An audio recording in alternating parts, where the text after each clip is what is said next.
ਜਦੋਂ ਦੀ ਦੇਸ਼ ਦੇ ਵਿੱਚ ਮਹਾਮਾਰੀ ਆਈ ਹੈ, ਲੋਕਾਂ ਨੂੰ ਗੁੰਮਰਾਹ ਕਰਕੇ ਸੜਕਾਂ 'ਤੇ ਉਤਾਰਨ ਵਾਸਤੇ ਲਗਾਤਾਰ ਦੁਸ਼ਪ੍ਰਚਾਰ ਕੁਝ ਮੀਡੀਆ ਹਾਊਸ ਵੱਲੋਂ ਹੋ ਰਿਹਾ ਹੈ। ਪਹਿਲਾਂ ਕਿਸਾਨਾਂ ਨੂੰ ਗੁੰਮਰਾਹ ਕੀਤਾ ਗਿਆ ਕਿ ਪੂਸਾ 44 ਝੋਨੇ ਦੀ ਖਰੀਦ 'ਤੇ ਰੋਕ ਲਾਤੀ। ਫਿਰ ਆ ਗਿਆ ਕਿ ਜੀ ਚਲੋ ਸਾਰੇ ਜਾਣੇ ਟਰੈਕਟਰ ਦੀ ਸਬਸਿਡੀ ਆ ਗਈ। ਨੈਸ਼ਨਲ ਲੈਵਲ ਦੇ ਮੀਡੀਆ ਨੇ ਖਬਰ ਚਲਾਈ ਸੀ। ਕਈਆਂ ਨੇ ਤਾਂ ਇਹਦੇ 'ਤੇ ਲੇਖ ਵੀ ਲਿਖਤੇ ਸੀਗੇ ਕਿ ਇਹ ਜਿਹੜਾ ਹੈਗਾ ਕੰਪਨੀਆਂ ਨੂੰ ਫਾਇਦਾ ਕਰਾਉਣ ਵਾਸਤੇ ਚਲਾਈ ਗਈ ਹੈ। ਫਿਰ ਆ ਗਿਆ ਜੀ ਮੰਡੀਕਰਨ ਬੋਰਡ ਟੁੱਟ ਗਿਆ।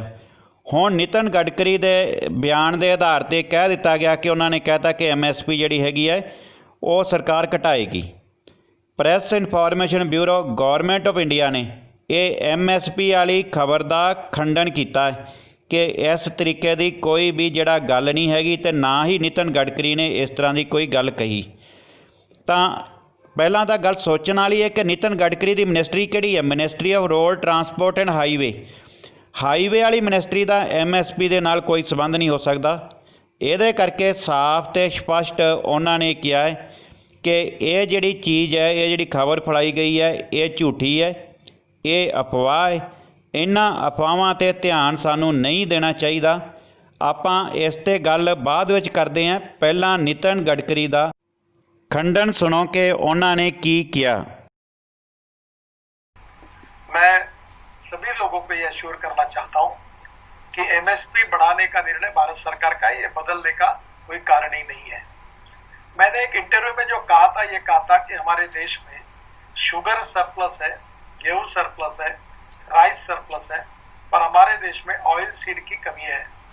हम 90,000 करोड़ का एडिबल ऑयल इंपोर्ट करते हैं, तो हमने क्रॉप पैटर्न बदलने की आवश्यकता है और इसीलिए हमने ये भी तय किया कि किसानों को फायदा मिलना चाहिए।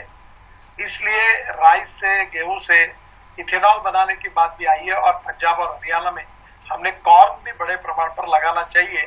उसमें ज्यादा इनकम भी मिलेगा और कॉर्न से इथेनॉल तैयार होगा और राइस से अगर इथेनॉल होगा तो राइस से भी कीमत बढ़ेगी और किसानों को फायदा होगा।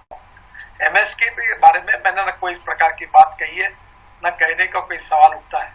फिर भी जानबूझकर शरारती तत्वों ने मेरे मुंह में कि MSP कम होगी इस प्रकार की बातें कहकर गलतफहमी पैदा करने की कोशिश की। ये पूरी तरह गलत है। तो मैं निश्चित रूप से ये कम होने का कोई कारण नहीं। इस प्रकार की बातें करना ये शरारतपूर्ण है और गलत है। किसानों ने इससे सावधान रहना चाहिए, ऐसा मेरा उनसे अनुरोध है।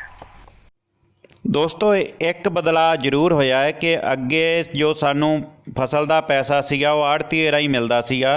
ਹੁਣ ਅਗਲੀ ਫਸਲ ਤੋਂ ਆੜ੍ਹਤੀਏ ਦਾ ਕਮਿਸ਼ਨ ਉਹਦੇ ਖਾਤੇ 'ਚ ਜਾਏਗਾ ਅਤੇ ਕਿਸਾਨ ਦਾ ਪੈਸਾ ਕਿਸਾਨ ਦੇ ਖਾਤੇ ਵਿੱਚ ਆਏਗਾ।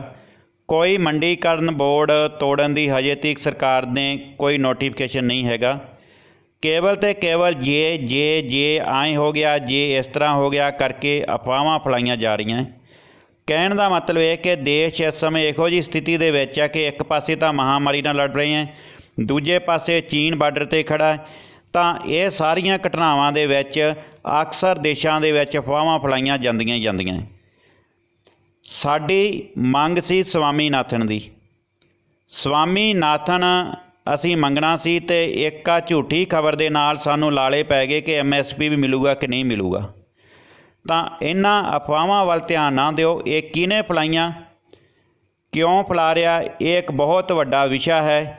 ਪਰੰਤੂ ਜਿੱਥੋਂ ਤੱਕ ਮੇਰੀ ਸੋਚ ਹੈ ਕਿ 135 ਕਰੋੜ ਜਨਤਾ ਨੂੰ ਖਵਾਉਣ ਵਾਸਤੇ ਭੋਜਨ ਦੀ ਜ਼ਰੂਰਤ ਹੈ। MSP ਦੇਣਾ ਸਰਕਾਰ ਦਾ ਸ਼ੌਂਕ ਨਹੀਂ, ਮਜਬੂਰੀ ਹੈ, ਜਿਹੜੀ ਕਿ ਸਰਕਾਰ ਨੂੰ ਆਪਣੇ ਕੋਲੇ ਅਨਾਜ ਦਾ ਸਟਾਕ ਰੱਖਣਾ ਹੀ ਪੈਣਾ ਹੈ। ਤਾਂ ਇਸ ਲਈ ਦੋਸਤੋ ਅਜੇ ਤੱਕ ਇਸ ਤਰੀਕੇ ਦੀ ਕੋਈ ਖਬਰ ਨਹੀਂ ਕਿ MSP ਖਤਮ ਹੋ ਰਹੀ ਹੈ। ਇਹ ਕੇਵਲ ਅਤੇ ਕੇਵਲ ਅਫਵਾਹਾਂ ਹੈ। ਸਾਡਾ ਜੋ ਮੇਨ ਮਕਸਦ ਹੈ ਸਵਾਮੀਨਾਥਨ ਲਾਗੂ ਕਰਾਉਣਾ, ਸਾਨੂੰ ਉਸ ਦੇ ਉੱਪਰ ਧਿਆਨ ਦੇਣਾ ਚਾਹੀਦਾ ਹੈ, ਨਾ ਕਿ ਇੱਧਰ ਉੱਧਰ ਦੀਆਂ ਖਬਰਾਂ ਦਾ।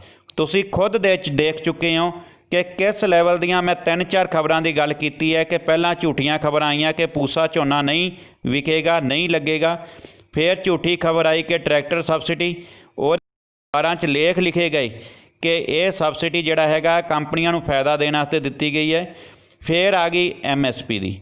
ਤੁਸੀਂ ਗਲਤ ਅਫਵਾਹਾਂ ਵੱਲ ਧਿਆਨ ਨਾ ਦੇਵੋ। ਇਹੀ ਮੇਰਾ ਇਸ ਵੀਡੀਓ ਦੇ ਵਿੱਚ ਗੁਜ਼ਾਰਿਸ਼ ਹੈ। ਧੰਨਵਾਦ ਦੋਸਤੋ, ਮਿਹਰਬਾਨੀ ਦੋਸਤੋ।